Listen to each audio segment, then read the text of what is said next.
forced him to depress the brake pedal. Stopping the van, he glanced at his watch. Right on schedule.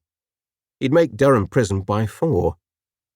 He waited for Amber, impatient for his shift to end, to be rid of the jumped-up kid sitting by his side.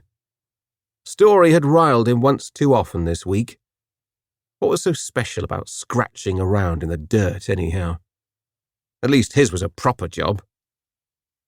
A dark blue Clio pulled up behind. The volume on its radio turned up so high it could be heard in the next county. The driver was singing along to Coldplay's Yellow, his body swaying to the drum beat. He was wearing a peaked cap and sunglasses. Optimistic, Erwin thought. Unless... Too late. The soundtrack stopped as an Audi A6 overtook at speed, screeching to a halt in front of the prison van, boxing him in. Pressing his alarm, Erwin floored the accelerator, ramming the car. It hardly budged. Selecting reverse gear, he did the same to the Clio behind. He was about to repeat the action when 2 men emerged from the Audi pointing sawn-off shotguns at his windscreen, gesturing for him to vacate his vehicle. "Open up!" one yelled. A foreign voice. Erwin froze as a young woman moved into his eye line, beyond the man holding the gun, the sound of crunching metal having drawn her attention. Time stood still as she stopped to gawp at the spectacle. When the armed man looked over his shoulder, she sprinted for cover. Erwin couldn't hear himself think due to the racket his cargo was making. Fenwick was banging on the inside of the cab, demanding the lowdown on what was going on, begging him to take evasive action. This was serious shit. Really? Like he didn't know? In the distance, the running girl stopped. She turned, took out her phone and held it up. What was the mad cow doing? Willing her to get the hell out of there, Erwin yelled at Fenwick to quieten down. He wasn't helping. Praying that the Clio would back up, offering him an escape route, Erwin's hopes died as the driver exited his vehicle, leaving the door wide open.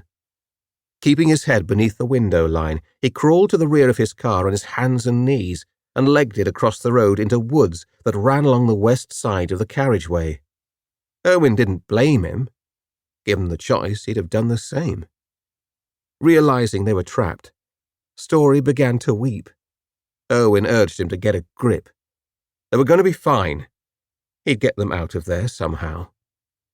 The words had hardly left his lips when the gun was raised. Both security guards ducked as the windscreen shattered, a large gaping hole appearing at its center where the shot had pierced the glass. No longer could either guard see their attackers, but they could hear the shooter's instructions to climb down and open up the back, his voice muffled through a balaclava. "Do it!" Story yelled. "It's not worth losing your life for peanuts! All that piece of shit in the back!" Erwin told him to shut it. "Do I look stupid to you?" "No!"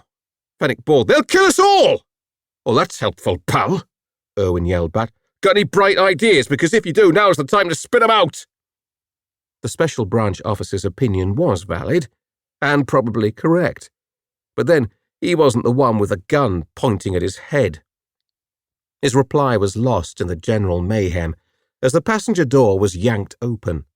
Whimpering in fear, crying for the mother he couldn't stand the sight of, Story was pulled from the vehicle, the butt end of a gun rammed into his stomach.